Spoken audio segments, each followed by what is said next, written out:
안녕하십니까. 태성의 스니 이성재 과장입니다.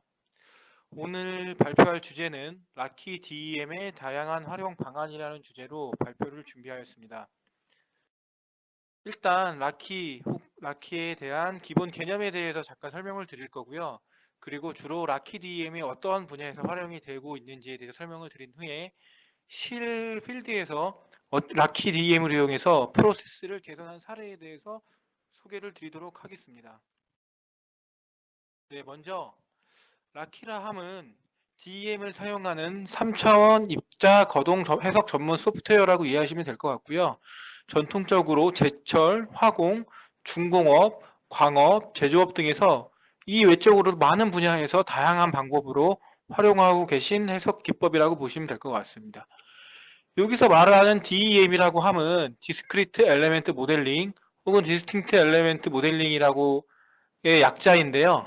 이 기법은 벌크 솔리드의 개별 입자의 거동을 분석하는 해석 기법이다라고 이해하시면 될 것 같습니다. 그래서 락키는 보시는 것 같이 광업 분야에서 소일, 락 같은 광물들의 거동 혹은 이동 양 등을 평가할 때 많이 사용을 하시고요. 그 외에도 농업, 의학, 그리고 케미칼 쪽, 프로세스, 그리고 오일 앤 가스 등 다양한 분야에서 사용을 하고 계십니다. 그래서 지금 해석을 하시는 많은 엔지니어 분들께서 CFD, FEA는 익숙하실 거고 DEM은 익숙치 않으신 부분들이 그래도 있으실 텐데 그럼 이 두 해석 스킴에 대해서 간단하게 비교해서 설명을 드리도록 하겠습니다. 우리가 전통적으로 알고 있는 CFD와 FEA 같은 경우에는 어떤 개별 객체를 해석하는 것이 아니라 전체 해석 대상을 연속체로 가정하고 개별 입자의 거동은 무시한 채로 해석하는 특성들이 있습니다.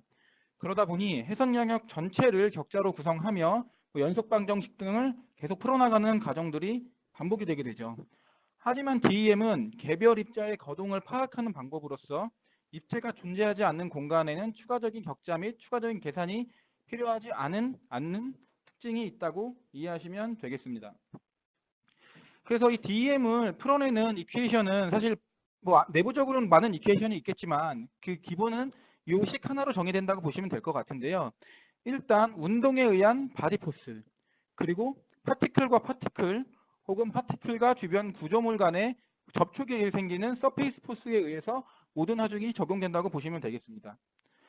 예를 들어서 다음과 같이 월이 있고 여기에 중력 가속도만의 하중을 받는 어떤 입자가 있다고 가정을 해보도록 하겠습니다. 첫 번째 스텝에서는 중력 가속도에 의한 운동만 생기겠죠. 그렇기 때문에 바디 포스만 작용을 할 것이고 그때는 mg만 작용을 하겠죠. 두 번째 스텝에도 추가적인 컨택은 일어나지 않기 때문에 여전히 중력 가속도에 의한 하중만 받을 것입니다. 근데 요 예제에서는 월이라고 표시를 해놨는데 월이라면 어떤 구조물이 되겠죠.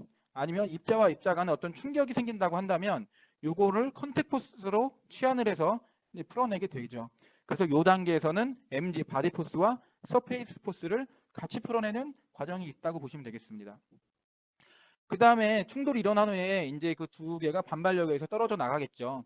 그러면 다시 컨택 포스는 제거되고 이 중력 가속도에 의한 운동만 발생하게 될 것입니다.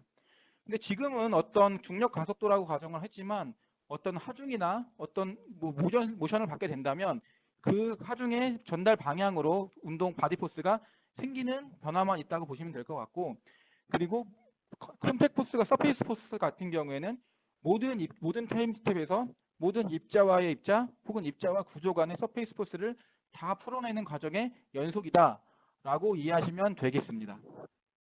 그래서 보시면 바디 포스, 서페이스 포스 혹은 모멘트들이 계속 계산이 되어 나가지는 거고 타임 스텝이 진행됨에 따라서 그 파티클의 운동 속도 혹은 위치들을 계속 계산해 나가는 과정의 연속인 것을 보실 수가 있죠. 여기 no yes라고 하는 거는 수렴성의 여부는 아니고요. 그 엔지니어가 정의한 해석 시간이 다 되었는지 안 되었는지, 그래서 다 되었으면 해석은 중지가 되는 것이고 시간이 남아 있으면 더 해석을 해야 되는 특징이 있다고 보시면 되겠습니다. 참고로 말씀드리면 DEM은 수렴의 과정이 없는 해석이라고 이해하시면 되겠습니다. 그래서 아까 말씀드렸던 바디 포스에는 크게 다음과 같은 네 가지 포스가 있겠죠. 그래비티 혹은 가속도에 의한 어떤 운동 하중이 있을 거고요. 그리고 유체력에 의한 드래그 포스, 그리고 표면에 전자기장에 의한 마그네틱 필드 혹은 일렉트로스틱 필드 등이 이제 적용되게 되는데요. 다른 운동 에너지들은 라키 내부에 자체 모듈로 다 해석이 가능하시고 플루이드 드래그 포스 같은 경우에는 주로 플루언트와의 연성 해석을 통해서 많이 구현을 하고 있습니다. 하지만 뭐 플루언트가 없다고 하셔서 사용하시지 못하시는 건 아니고요. 그 라키 내부에도 자체 유동 모듈이 있기 때문에 복잡하지 않은 유동에 대해서는 라키만 가지고도 플루이드 드래그 포스를 구현하실 수가 있습니다. 그리고 전자기장에 대한 거는 아직 현재 나와 있는 최신 버전이 4.2 버전인데 4.2 버전까지는 고려하실 수가 없었습니다. 근데 개발사에서 얘기하고 있는 것이 추후 버전에서는 NCS 워크벤치 내에서 이막과의 연성 해석을 통해서 이러한 전자기장에 의한 바디 포스도 적용할 수 있게끔 개발 계획을 갖고 있습니다. 다음으로 이제 서페이스 포스, 컨택 포스에 대해서 설명을 드려야 될 텐데요. 컨택 포스는 말 그대로 입자와 입자 혹은 입자와 주변 구조 간의 충돌에 의한 하중을 계산하게 되는 거죠. 그래서 충돌 하중을 아래 그림에 보시는 것처럼 노멀 포스와 탄젠셜 포스 방향으로 불력 시첩 하중을 나눠서 각각 계산하게 되는 거고요.